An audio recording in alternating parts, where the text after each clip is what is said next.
Diana Alcántara, ¿por qué decidiste en un momento de tu vida escribir acerca de cine? ¿Qué te lleva? O sea, digo, hay libros que existen, si vas a una biblioteca, una librería, que te hablan acerca particularmente de cinematografía, ¿no? De fotografía. Hay libros que te hablan estrictamente de guionismo, pero un libro que en general aborda el cine, a mí me suena a una invitación. Sí, es la idea precisamente, me agrada saber que se entiende el mensaje. El libro surgió porque yo estaba estudiando sobre cine, me interesó lo que son las narraciones, lo que es la cinematografía, lo que es aprender del cine. Y entonces fui especializándome, terminé la licenciatura en comunicación, seguí estudiando producción, guionismo, narrativa audiovisual. Y lo que me llamó la atención fue transportar todo ese conocimiento a la palabra escrita para poder compartirlo precisamente con otras personas. Y así surgió un poco como el camino del libro, el querer hablar de cine y compartir de cine. Y lo que hice con el texto fue no caer un tanto como en esas partes teóricas muy especializadas, sino que sea como una charla sobre el cine, sobre qué es el cine en nuestra sociedad, por qué vemos cine, por qué nos gusta, qué es lo que podemos aprender de él, qué es lo que podemos experimentar o expresarnos o comunicar a través de él. Y entonces surgió como una reflexión, una serie de reflexiones sobre el cine, pero en una forma muy cordial, muy amena de platicar sobre el cine. Hace un momento decíamos, un libro que habla de cine es de alguna forma una invitación. Sí. Si yo pienso en una invitación a acudir a alguna actividad cultural o artística, se me ocurre, por ejemplo, decir, yo quiero invitar a la gente a que escuche ópera. Bueno, puede parecer que es necesario, urgente, porque la gente de manera habitual no va a la ópera. Claro.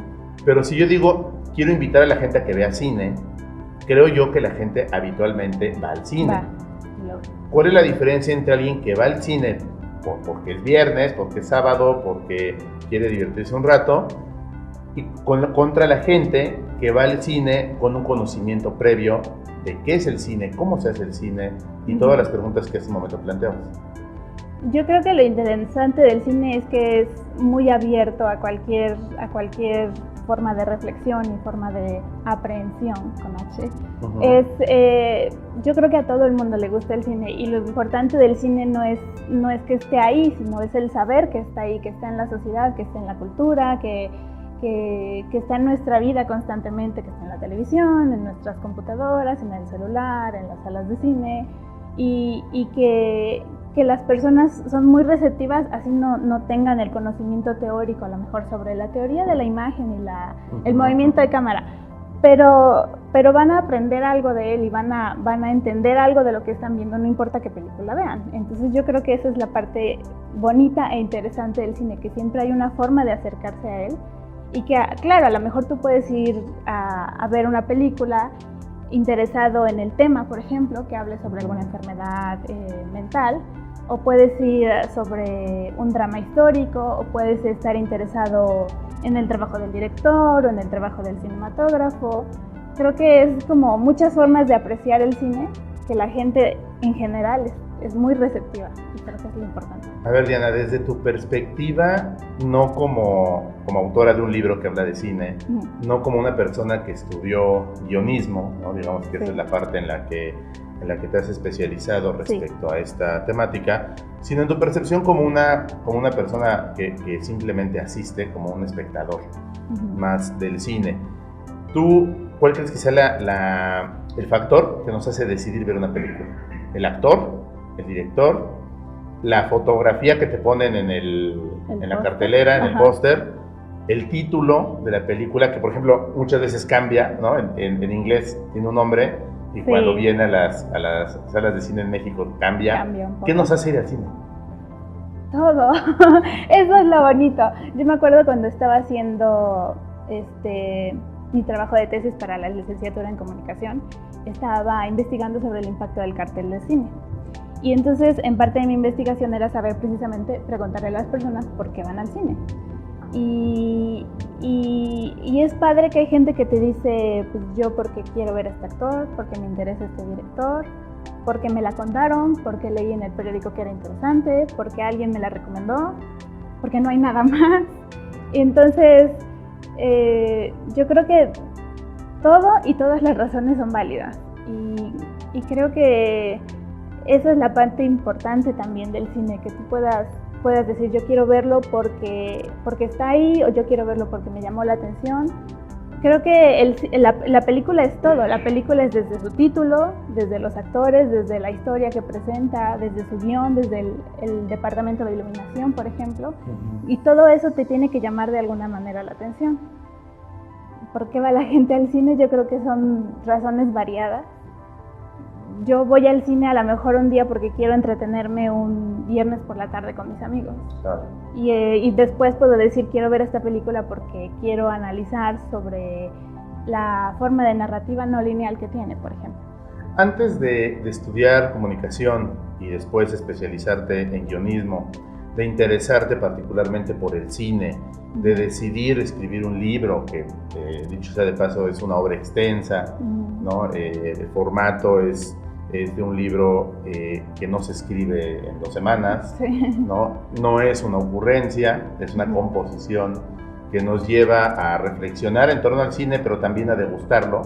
Antes de que tú decidieras todo este camino o que en tu vida se diera, porque hay veces que las cosas no se deciden, sí, sino se van dando, ¿a ti te interesaba la realización en una película? Es decir, ¿tú ibas a divertirte o ya desde niña te preguntabas qué pasó atrás de la cámara? ¿Cómo le hizo este actor para llegar a esa expresión?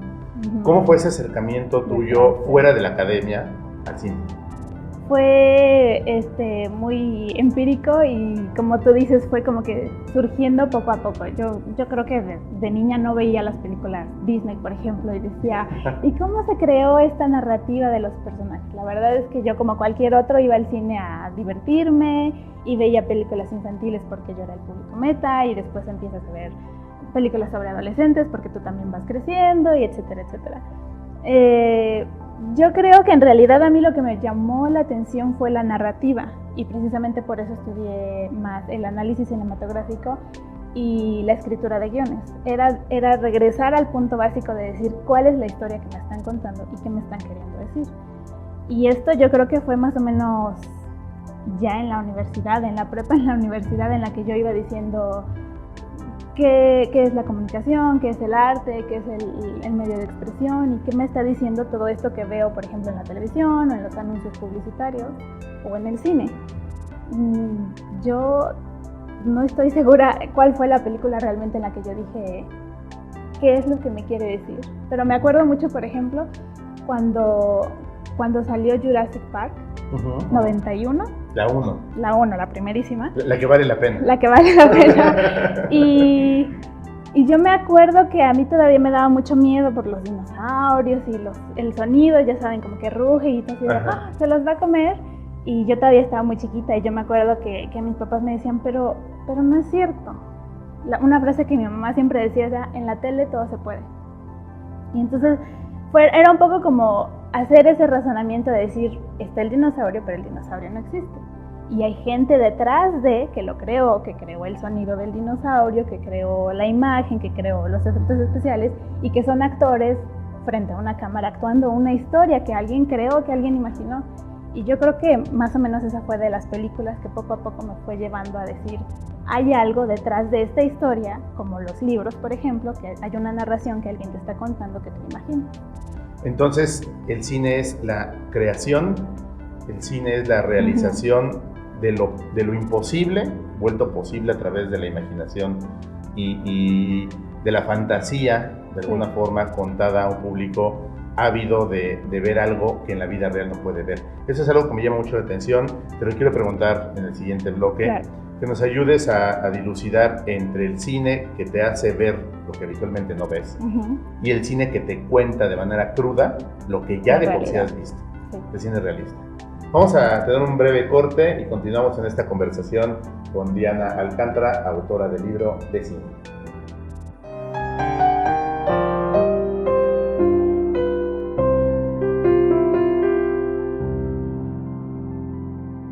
Continuamos, amigos de La Duda Metódica, en esta conversación con Diana Alcántara, autora del libro de cine publicado por el Fomento Editorial de la Universidad Autónoma de Puebla. En el primer bloque platicábamos un poco acerca de los acercamientos que tuviste en la infancia hacia el cine, ese momento en el que te haces la pregunta. Yo creo que la mente se dispara con preguntas, y en un momento en tu vida te hiciste la pregunta: ¿cómo hicieron lo que estoy viendo en la pantalla?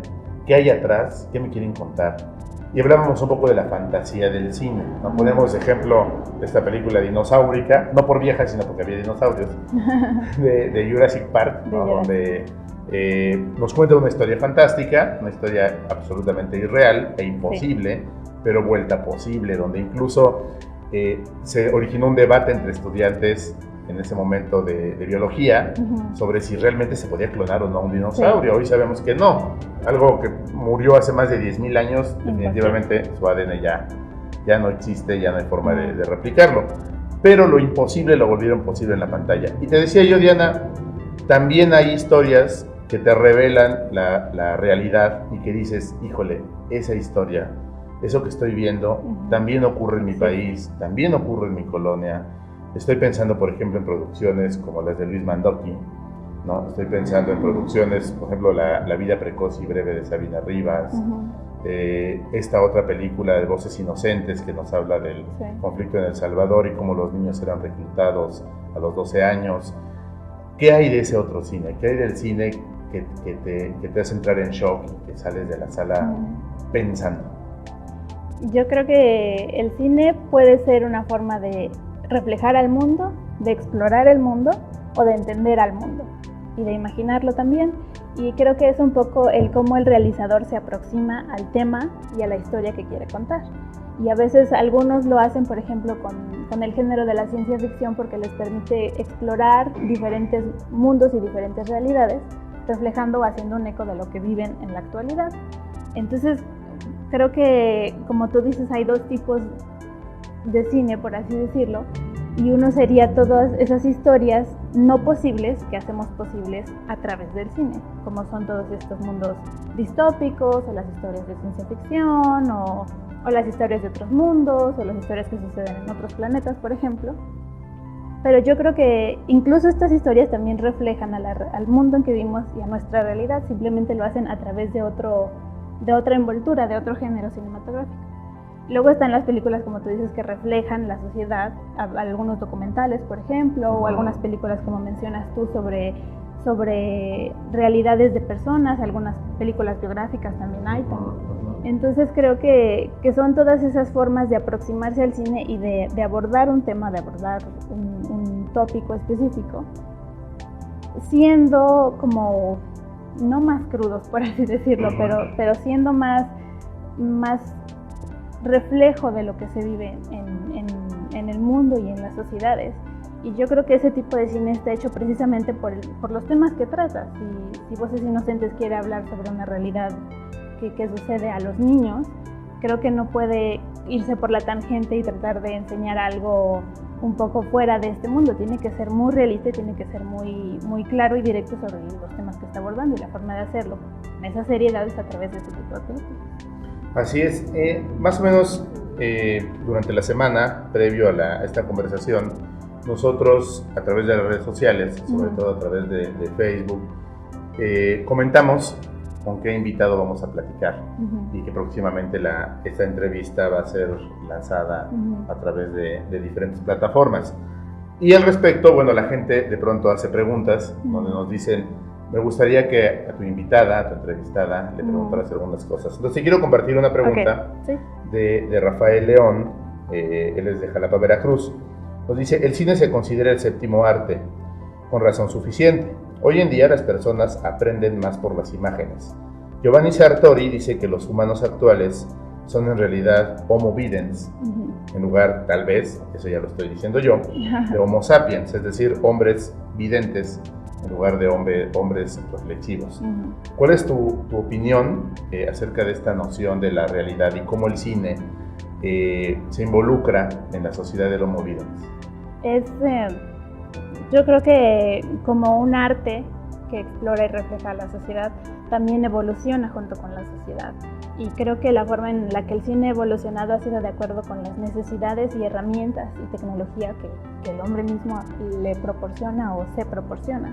Entonces yo creo que ese es, por ejemplo, cuando vemos la evolución del cine, del paso del cine mudo al cine sonoro, o del cine en blanco y negro al cine de color, y ahora, por ejemplo, el cine de muchos efectos especiales o el cine en tercera dimensión. Yo creo que el cine va cubriendo esas necesidades precisamente porque tiene que evolucionar a la par que el hombre. Entonces, la forma también es de volverse accesible a él para que exista esta relación entre la sociedad y el cine, o entre la cinematografía y el hombre. Entonces, yo creo que, por ejemplo, estaba leyendo el libro de Claude Chabrol sobre cómo se hace una película. Entonces él decía que hay un cine reflexivo y un cine que solo invita a las sensaciones. Y que el cine reflexivo, él como fue un director que hizo muchas películas, entonces él decía, cuando yo hago una realización sobre cine reflexivo y tengo, por ejemplo, una escena de una mujer que está siendo estrangulada por su esposo, porque sí, lo importante no es el momento en el que le está estrangulando, sino el reflexionar cuál es esa relación que los lleva a ese punto. Ese es un cine reflexivo, y decía, lo que me va a importar de la escena en la que le está estrangulando es precisamente qué es lo que los llevó ahí. Entonces decía que el cine de sensaciones es aquel cine en el que el director puede decir, a mí no me importa por qué está sucediendo esta escena, yo lo que quiero es que haya una estrangulación y que haya muchos efectos especiales y que salga mucha sangre. Entonces él decía, esa es una forma de abordar, por ejemplo, una misma escena que puede ser reflexiva o puede ser de sensaciones. Entonces, como tú dices, a veces a lo mejor la sociedad está siendo más visual, más sensitiva, y el cine se está adaptando precisamente a crear ese tipo de historias. Pero creo que también hay cine que se está adaptando a conjuntar ese mismo tipo de historias. Entonces, me acuerdo mucho cuando salió El Origen, de Christopher Nolan, y la gente decía, es que puede ser un cine de blockbuster, de efectos especiales y de grandes actores, que al mismo tiempo me esté haciendo pensar y me esté contando una historia interesante. Así es. Entonces yo creo que es una combinación de que hay gente que está más interesada en hacer cine de sensaciones y hay gente que está interesada en hacer cine reflexivo. Pero lo importante es que hay de los dos tipos, y que hay gente todavía muy interesada en seguir haciendo uno, en seguir haciendo otro, o en combinarlo, en explorar otras partes de la cinematografía. Yo pienso que además de que el cine nos haga reflexionar, por momentos nos haga solamente sentir, en otros momentos, creo que también en el cine encontramos esta identificación del yo. Pienso ahorita, se me vino a la mente la película del Padrino. Es una película que en lo personal me fascina, que no me canso de ver, las tres, aunque tal vez solo la primera y parte de las dos se apeguen más a la novela de Puzo. Claro. En esa película hay una escena que a mí me encanta, donde Michael Corleone dice, no es personal, es por negocio. ¿Cuántas veces en la vida cotidiana, en nuestra vida real, no hacemos las cosas por un interés más allá que una venganza o que una situación personal, sino que lo hacemos por un beneficio a la larga? Entonces pienso que, por ejemplo, en esa escena hay una representación del pensamiento habitual de los políticos. Entonces, ¿cómo ocurre esta identificación entre el público y lo que está ocurriendo en la pantalla? ¿O es acaso una cuestión que ha forzado el director o el guionista para que haya esa identificación, o recoge de la sociedad este rasgo y lo trata de exacerbar y poner en un marco, en una sala de cine?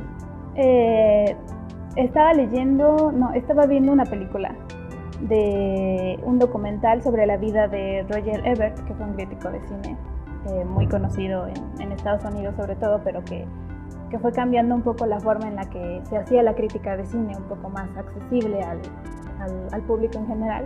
Y él decía que el cine es una caja de empatías. Qué maravilla. Sí, y entonces lo que él decía es que cuando tú ves una película, cuando tú te acercas a un personaje o a un tema o a una historia, encuentras esa empatía de alguna forma con alguno de los personajes o con alguna de las situaciones. Y yo creo que esa es la forma en la que el cine trabaja un poco como una máquina de creación de historias, precisamente porque cuando el guionista realiza una historia, cuando un realizador decide abordar una historia, lo que tiene que hacer precisamente es crear una empatía con el espectador, que el espectador sienta esa relación con el personaje principal o con cualquiera de los personajes. Claro. Sienta, no sé, por eso es que tú dices, yo quiero que el héroe gane y consiga su misión, ¿no? Yo quiero que Katniss Everdeen derroque al presidente Snow en los Juegos del Hambre, porque tú vas creando una relación y se hace una relación con el espectador que se va creando a través de las decisiones del personaje, del trazo del personaje, de la realidad que está viviendo el personaje. Y yo creo que a veces tú puedes ver una película y decir, yo estaba en una situación así, o yo conozco a una persona así, o como tú dices, una película que está reflejando un poco un lado de la política y que tú piensas, esa es la realidad de la política en el lugar en el que yo vivo, o esa es la realidad de la sociedad o de alguien que yo conozco. Y creo que esa forma de relación que hay con el cine es lo que lo enriquece mutuamente. Diana, quisiera preguntarte acerca de este proceso que ocurre entre una novela o un cuento o un conjunto de cuentos llevados a la pantalla. Creo que es algo que siempre nos hace ruido. Siempre salimos del cine cuando vemos una película así diciendo, ¿estuvo bien adaptada o no? De regreso del corte te quiero preguntar acerca de ese proceso de adaptación. Hecho. Continuamos.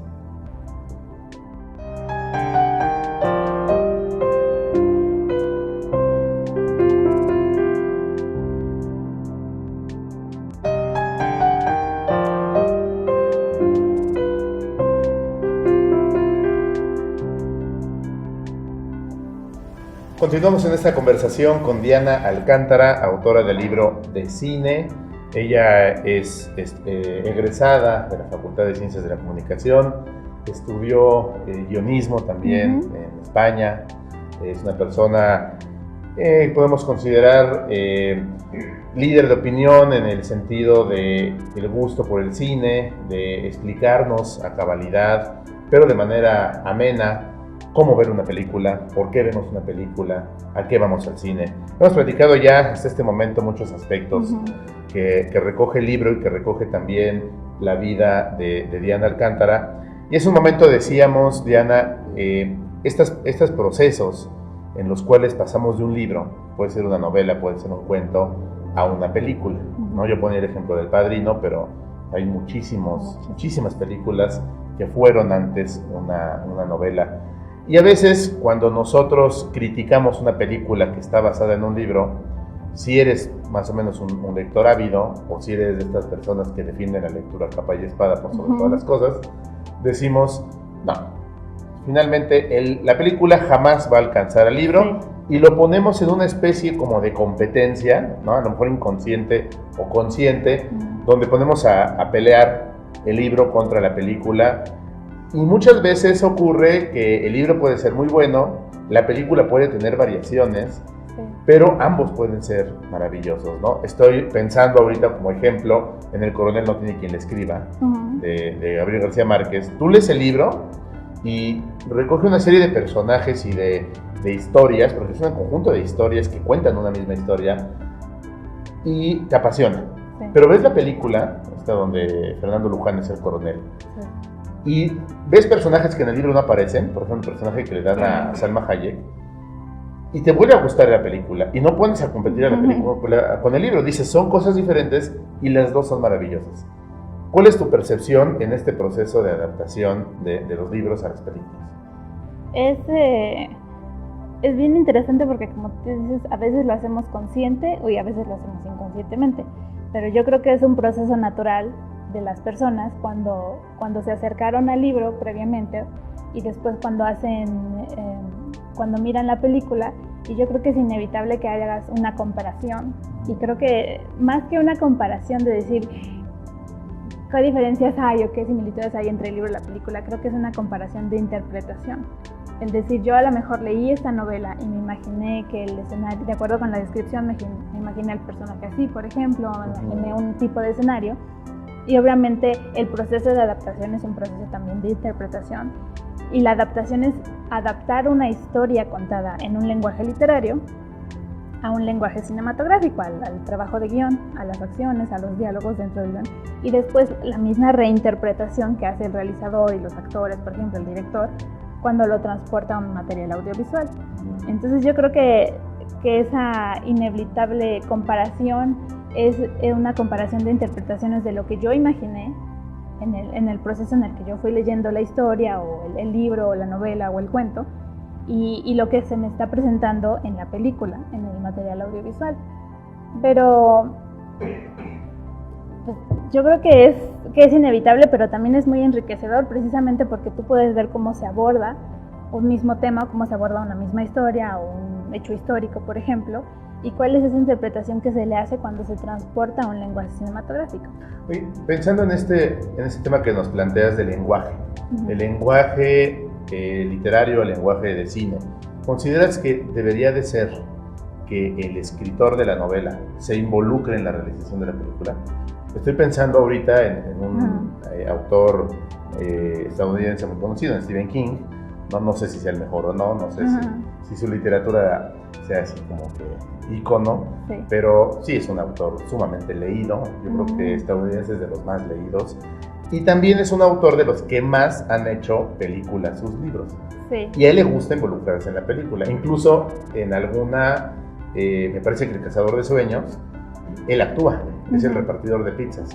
Cuando están en la casa y piden algo para cenar, el que llega con la pizza es Stephen King. Pero a él le gusta estar en la dirección, le gusta involucrarse en la edición, le gusta revisar el guión, le gusta que se apeguen mucho, pero también, dado su mente creativa, le gusta desafanarse un poco de lo que fue el libro y entrarle a la nueva historia que es la película, aunque tenga en esencia lo mismo. ¿Qué piensas de ese proceso en el que un autor se involucra en la película? ¿Debe ser o no? Yo creo que es enriquecedor si se hace una buena relación, precisamente.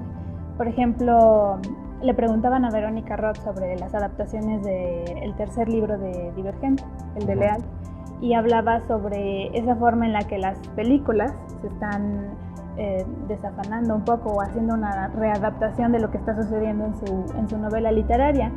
Y entonces ella, por ejemplo, fue de las escritoras que estuvo involucrada durante la realización del guión y de la película de sus libros.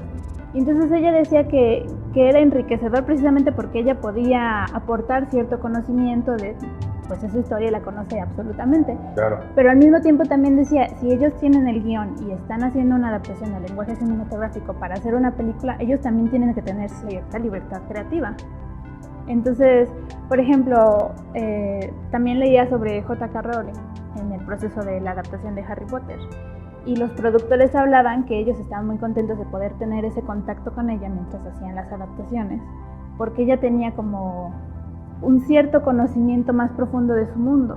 Entonces, si ellos estaban haciendo la adaptación del tercer libro, le preguntaban de repente algunas cosas que iban a suceder más adelante, precisamente para que no hubiera un choque después entre las historias y las adaptaciones. Yeah. Entonces yo creo que hay autores que se pueden involucrar y hay autores que a lo mejor se involucran menos. Hay a veces autores que ellos mismos hacen la adaptación al guión de su novela. Y, por ejemplo, Stephen King, que él ha hecho muchos guiones. Incluso él, cuando hicieron la adaptación a serie de televisión de La Cúpula, de su libro, él hizo un guión, el del primer episodio de la última temporada, y creo que dirigió algunos episodios incluso. Okay. Entonces él, por ejemplo, decía que lo hacía porque quería enriquecerse y aprender y conocer cómo es este proceso de adaptación cinematográfica. Yo creo que puedes llegar a ser muy enriquecedor de la misma forma que hay una relación entre el productor y el director, por ejemplo, si hay un convenio de entender qué es la historia que queremos estar contando, porque si hay un choque, claro, sería terrible. Nos dices hace un momento que hay una diferencia, obviamente es marcada, entre el lenguaje literario y el lenguaje cinematográfico. En el lenguaje cinematográfico obviamente vemos involucrada la parte visual, la parte actoral, la parte de iluminación, de sonido, etc. Hay otro lenguaje, que es el lenguaje televisivo, en el cual también nos enfrentamos a otra realidad distinta al cine. ¿Cómo podríamos entender las diferencias entre el lenguaje cinematográfico y el lenguaje televisivo?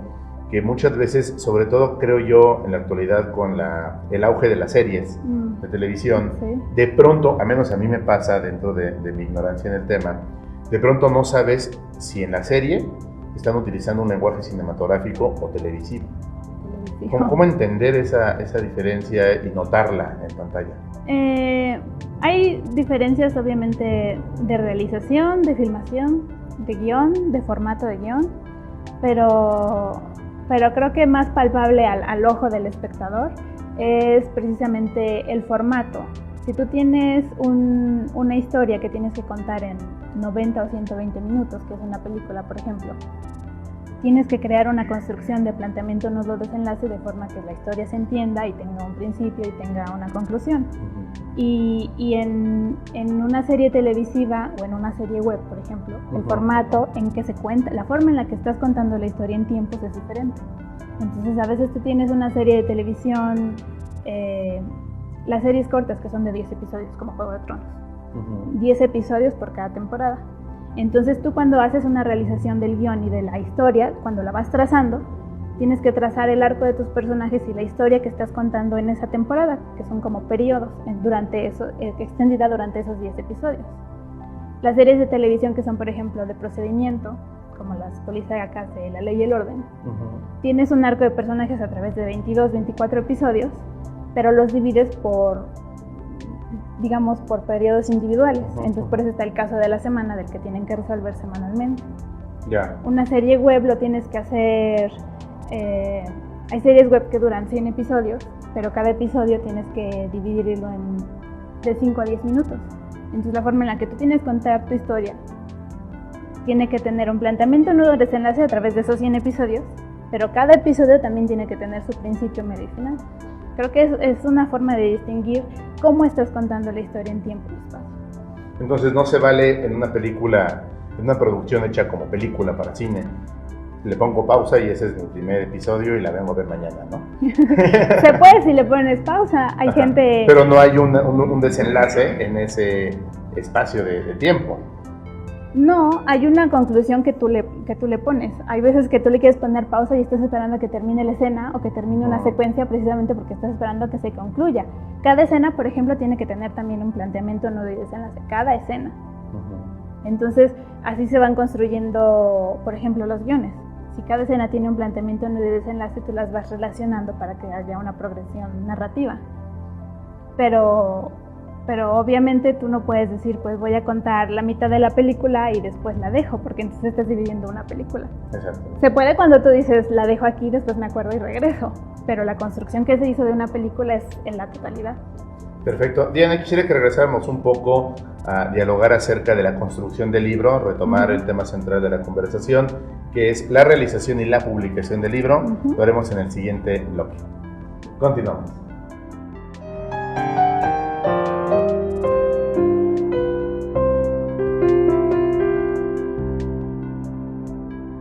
Continuamos platicando con Diana Alcántara, autora del libro de cine. Diana, se nos ha quedado sobre la mesa preguntarte acerca de la construcción del libro. Sí. Es decir, ya nos decías al principio, tomaste la decisión en un momento de tu vida de interesarte por el cine. ¿Fue una decisión consciente o no? Es difícil a veces recordarlo en el proceso de la vida, pero lo que sí tomaste como decisión perfectamente pensada, estructurada, fue la construcción de un libro que hablara acerca de cine. Cuéntanos la historia desde el principio. ¿Cómo se te ocurre escribir un libro? ¿Por qué no piensas escribir? ¿Y cómo lo empiezas a fabricar? Yo empecé escribiendo unos artículos del tema de la cinematografía en un sitio en internet, y así en realidad empezó a surgir la compilación de todos estos textos. Yo acababa de estudiar guionismo, había terminado ya el programa en Vancouver y estaba todavía como, ya sabes, acabas de terminar, hiciste tu proyecto final, estás como que con los guiones, estás platicando con gente metida en el tema, entonces tienes la mente como muy activa de quiero hacer esto, quiero hacer esto, quiero hacer esto. Y entonces surgió la idea de pues precisamente todas esas reflexiones y todas esas preguntas que me hacía y todas esas cosas que quería platicar y de las que quería expresar, transportarlas a un lenguaje escrito, a la palabra escrita, y entonces empecé a colaborar con unos artículos en un sitio de internet. Entonces, ya sabes, como el primer empleo dices, ya pasó el primer año, lo logré. y después yo seguía y a mí me gustaba mucho y me interesaba siempre decir qué tema voy a hablar ahora y de qué película voy a hablar y seguía estudiando, entonces cuando veía algo en una clase decía este tema es súper interesante para desarrollar también en un escrito, y así pasaron 5 años de semanalmente estar publicando artículos. Entonces, al ver toda esa compilación de textos, yo dije, esto es algo interesante que también sería muy bueno seguir explorando otros formatos. Y de ahí surgió un poco pues, la idea de hacerlo un formato de libro, una publicación. Entonces después ya vino todo este proceso de compilación, de edición, de releer todo lo que había hecho, algunos textos pues omitirlos a lo mejor, otros extenderlos, editarlos, hacer los diferentes capítulos, hacer una estructura del libro para ir conjuntando un poco los temas similares, los capítulos, cómo están conformados, las películas que se abordaron, la construcción de cómo iba a ser el diseño, etcétera, etcétera. Y cuando por fin estuvo, digamos, el manuscrito, pues fue buscar la publicación, que la universidad tuvo a bien compartir conmigo este proyecto y el programa de estudios universitarios, el fomento editorial de la universidad, y ellos lo vieron también, vieron el escrito y pues les pareció interesante precisamente poder hablar de cine, poder tener un texto que invitara a toda esta conversación sobre la cinematografía. Y entonces pues fue como se hizo el proyecto palpable. En este proceso que tú nos platicas de construcción del libro, hay un momento que nos dices hay que releer lo que ya estaba escrito. Cuando tú escuchas algo que dijiste, me pasa a mí, o ves algo en el cual tú estuviste en pantalla, no puedes evitar ser el peor crítico, el crítico más duro de uno mismo. Cuando tú relees algo que escribiste, también te lo comparto, me ha ocurrido, llegas a pensar, híjole, hace un año, hace 2 años, ¿cómo fui capaz de escribir esto? O le ves errores, o dices, oye, me quedó genial lo que escribí hace un año, también.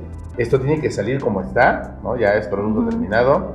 ¿Cuál fue tu experiencia al releerte a ti misma? ¿Fuiste una crítica de ti misma dura o condescendiente? No, yo creo que todos somos críticos duros, precisamente porque uno a lo mejor lo ve también desde una perspectiva externa. El decir, si yo tuviera este texto frente a mí, ¿cómo lo criticaría? ¿Cómo lo absorbería? Independientemente de que lo haya escrito yo. Entonces, cuando tú regresas a tus textos, por ejemplo, y los vuelves a releer, hay ideas a veces que tú dices, esta idea tiene mucho más para seguir explorando porque a lo mejor he indagado más sobre este tema y ahora quiero explorarlo más y entonces esta idea la quiero extender, y hay cosas que tú dices, bueno, creo que esto no está muy bien explicado, o creo que este tópico daba para más. Por ejemplo, cuando tú tienes un guión, obviamente tienes que releer para ver si la historia se entiende. Si tuvieras un cuento, también es entender toda la parte gramatical, toda la parte de la literariedad, todo el proceso de se entiende la historia, no se entiende la historia. En este caso, se entiende el texto o no se entiende el texto, de qué me está hablando. Yo creo que todos somos muy críticos y hay cosas en las que tú sí de repente dices, creo que esto estaba como un poco mal escrito o no se entiende bien la idea. Lo replanteas. Sí, y también hay partes en las que dices, creo que esto quedó claro y está bien como está. Diana, en el libro, al principio nos encontramos con una serie de textos que nos explican y nos esclarecen algunas partes técnicas que necesitamos saber respecto a la construcción de un film. Sí. Por ejemplo, nos dices que es un guión, nos dices que es una producción, que es la fotografía en términos cinematográficos, y después haces un análisis de algunas películas. Sí. Son 2 preguntas a este respecto. ¿Cómo traduces la parte técnica del cine a un proceso de divulgación, es decir, de ir al pueblo, de llevarlo a la masa para que todos podamos entender esta parte técnica? Y en segundo lugar, ¿cómo decides las películas que vas a tomar como análisis dentro de la obra? Yo creo que el propósito del libro precisamente era convertirse en ese puente de conversación entre las personas y el texto. Y creo que la forma de hacerlo precisamente era aproximarse de una manera, con un lenguaje casual y cotidiano, sin caer precisamente en la parte más teórica de la construcción del cine. Yo por ejemplo, dividí al primer capítulo para hablar sobre qué es el arte, qué es el séptimo arte, cuál es la importancia del cine dentro de la sociedad, por qué nos acercamos al cine, y después pasar al segundo capítulo sobre la construcción cinematográfica, sobre qué es la narrativa, qué es la trama, qué es el guión, qué son los géneros cinematográficos, por ejemplo. Y creo que la idea precisamente es entender que tu público meta que te está leyendo es gente que está interesada en el cine, pero que no a fuerza tiene que ser absoluta conocedora del cine. Entonces, creo que es un poco ir hablando, por ejemplo, de qué es la trama o cuál es la construcción de la historia, o cómo se va narrando una historia, y ir aprendiendo un poco de este proceso de una manera accesible, en la que tú tengas, por ejemplo, a lo mejor algún ejemplo, en la que tengas una forma de entenderlo sin caer precisamente en términos muy técnicos que a lo mejor para no todos es accesible, porque el propósito del cine, del libro, es que el cine sea accesible para todos. ¿Y las películas que decides incluir en el análisis? Creo que es una combinación entre gusto personal, porque al final todos escribimos de lo que nos interesa. O sea, hay una parte de Diana en el libro. Sí, claro, películas que a mi punto de vista tienen un aporte, tienen algo que te puede ofrecer algo para analizar. Yo creo que independientemente de cualquier película tiene algo que te puede ofrecer. Yo solo fui escogiendo algunas que creo que tienen un aporte a la cinematografía. Es decir, ¿por qué Vértigo es importante para la cinematografía? Y al analizar un poco ese aporte que hace Hitchcock del manejo de la cámara, por ejemplo, dentro de Vértigo. Entonces yo creo que la forma en que las fui escogiendo es un poco el gusto personal y el análisis que se hace de ese aporte. Hay muchas listas, por ejemplo, del American Film Institute, que está encargado de ir pensando en las películas que son un aporte importante para la cinematografía en su historia, y de decir por qué ellos creen que una película de tiempos modernos de Chaplin es importante para la sociedad, o una película de Buster Keaton, o una película de Ingmar Bergman, por ejemplo. Pero de pronto también encontramos películas hollywoodenses. Claro, yo creo que es en esa idea de que toda película te puede aportar algo, y de decir yo quiero acercarme a una película como El hombre de la cámara, que es un poco sobre esta narrativa de la imagen, y de repente decir también quiero hablar sobre los Juegos del Hambre y analizar lo que me está diciendo en su contenido. Es decir, todas las películas tienen algo que aportarnos, y esto creo que es un análisis y una aproximación que yo invito a las personas a ver el cine y a leer el libro. Diana, además de los textos que se recogen en el libro, de la parte técnica que logras esclarecer para tus lectores, y de la decisión que tomas acerca de las películas que vas a incluir en su análisis, como una invitación, insisto, a verlas, pero también a entenderlas de una manera diferente, o a verlas de una manera diferente, incluyes en la obra una serie de fotos. Sí. Es algo que cuando yo leí el libro, desde la primera vez que lo empecé a ojear, yo me detenía en las fotos. Además, dicho sea de paso, me gusta mucho la fotografía. Y yo decía, bueno, ¿por qué incluir en un libro sobre cine, y donde se va hablando de diferentes películas, fotos que Diana ha tomado en sus diferentes viajes, en sus diferentes recorridos, experiencias dentro y fuera del país? Entonces se me hizo muy enriquecedor para la obra, porque independientemente de lo que leas en ella, detenerte en las fotos es muy interesante. Sí. Cuéntanos acerca de algunas de las fotos que en este momento tengas presente, y cuéntanos por qué decidiste ponerlas ahí y qué historia hay detrás de la foto. Sí, yo también por ejemplo, creo que también soy muy visual. Entonces, para mí, acompañar el texto con imágenes era enriquecer precisamente este proceso de lectura del libro, de lectura del contenido. Entonces, yo creo que esa fue la idea de decir si los textos son una compilación de todas las cosas que he aprendido con el paso de los años, también son todas esas experiencias que me han ido formando en todo sentido, en las clases, en las personas con las que platicas, en los lugares a los que vas, en las películas que miras, en los libros que revisas. Y entonces, pues la idea de ir acompañando temáticamente con imágenes sobre cine, el libro era precisamente ir enriqueciendo todo ese contenido y toda esa parte de la que se relaciona la imagen con el texto. Entonces, al ir escogiéndolas, por ejemplo, yo decía, bueno, si tengo un texto que habla sobre la relación de la televisión con el cine, pues es poner una imagen que sea más o menos acorde a lo que se está hablando el texto, precisamente para alimentar todo este entendimiento y lectura del libro. Entonces, la cuestión de que sea precisamente de diferentes lugares y de diferentes sitios y de diferentes ubicaciones era digamos, casi una coincidencia. Claro. De decir, son imágenes que efectivamente yo fui recopilando en ese momento, porque mientras yo estaba haciendo estos textos, cuando yo iba a algún lugar, decía, esta imagen es muy buena precisamente para ir alimentando estos textos, y tomaba la foto. Entonces yo, afortunadamente, por ejemplo, cuando estaba estudiando en España, pues el turista adentro nunca salía de mí. Entonces a lo mejor aquí salgo a la calle y no llevo siempre mi cámara junto, pero cuando estaba en el extranjero, pues siempre yo decía, tengo que llevar mi cámara, por si voy a algún lugar y de repente veo algo. Hay que documentarlo todo. Claro, entonces le tomo una foto.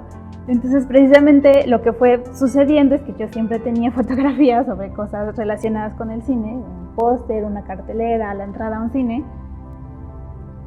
que iba yo tomando cuando estaba precisamente estudiando en el extranjero, que fue como las vicisitudes de la vida. Entonces, por ejemplo, hay una fotografía cuando estaba yo en Bratislava, me parece. Estaba de viaje con una amiga durante un periodo que tuvimos de receso en España, y dijimos, no es temporada alta, vámonos de viaje como mochileros, en hostales, con el vuelo más barato, pero para conocer. Ajá. Entonces estábamos recorriendo la ciudad a pie un día simplemente, y nos encontramos con un puente, y en este puente había una imagen de un niño dibujada, ni siquiera era como graffiti, era como dibujada por niños. Okay. Es un niño que tiene una cámara, y de la cámara va saliendo como un rollo, y en el rollo son diferentes imágenes. Wow. Y eso te está diciendo qué es lo que está filmando el niño a través de su cámara. O sea, que ha visto, ¿no? Que ha recogido. Exacto. Ajá. Entonces yo decía, esta imagen es muy bonita de lo que está representando sobre el cine. Entonces yo dije, le tengo que tomar una fotografía. Okay. Le tomé la fotografía, y obviamente cuando yo fui haciendo el texto, fui compilándolo, fui editándolo para una publicación del libro, dije, esta imagen tiene que incluirse precisamente porque está hablando del cine y de la forma que se percibe el cine, por ejemplo, en un país extranjero, de cómo vemos el cine a pesar de diferente y al mismo tiempo igual, a pesar de ser de diferentes puntos del país y del mundo. Cuando ibas tomando esas fotografías, nos dices, de pronto era coincidencia, o sea, que vas pasando por un lugar donde hay algo, un elemento de tu realidad que decides capturar e inmortalizar, y dices, esto va bien con determinado texto que estoy haciendo. Pero también de pronto, supongo, hay fotografías que tomas en un momento donde nada que ver con una redacción de un texto, y después te das cuenta que puede haber una relación. ¿Habitualmente acostumbras fotografiar tu mundo, tu realidad? Sí, yo creo que desde que tuve una fotografía profesional, una cámara profesional para estudiar en la universidad, creo que se te da como ese amor por la fotografía y por el capturar en imágenes y poder experimentar con la imagen, en este caso de fotografía.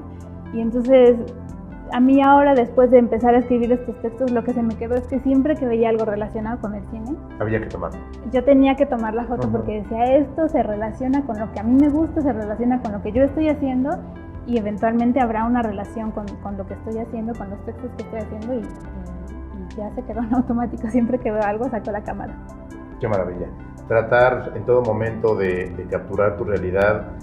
Tenemos una memoria, digamos, de manera orgánica, una memoria cerebral, pero tener una memoria digital o una memoria impresa, pues siempre nos va a mantener vivo el recuerdo, viva la circunstancia y el momento en el cual estamos viviendo algo determinado.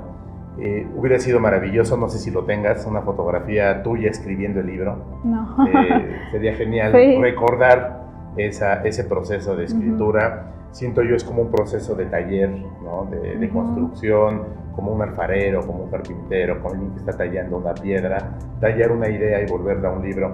Y estamos muy contentos y agradecidos como público, como lectores, por la obra que nos entregas ahora de cine, este libro publicado por el Fomento Editorial de la UAP.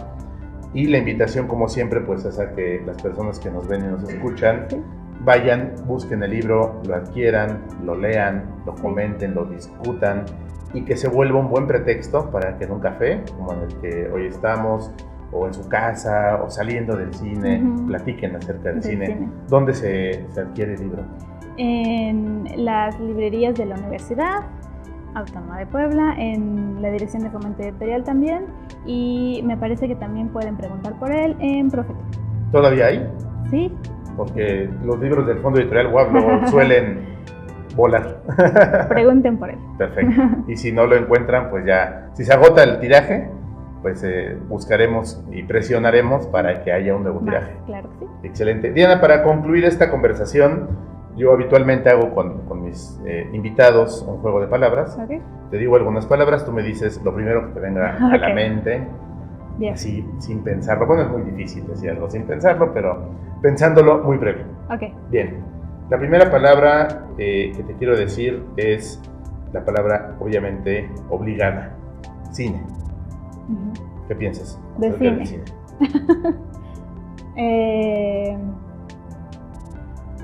Aprendizaje. Guión. Creatividad. Libro. Enriquecimiento. España. Maestría. La UAP. Formación. Radio UAP. Expresión. Fotografía.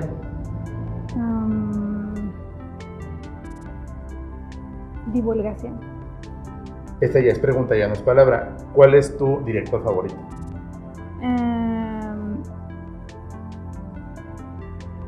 No sé si tal vez Martin Scorsese o Hitchcock. Qué maravilla que no haya uno como tal, ¿no? Quiere Sí, decir que son muchos. Es difícil, hay muy buenos. ¿Tu película favorita?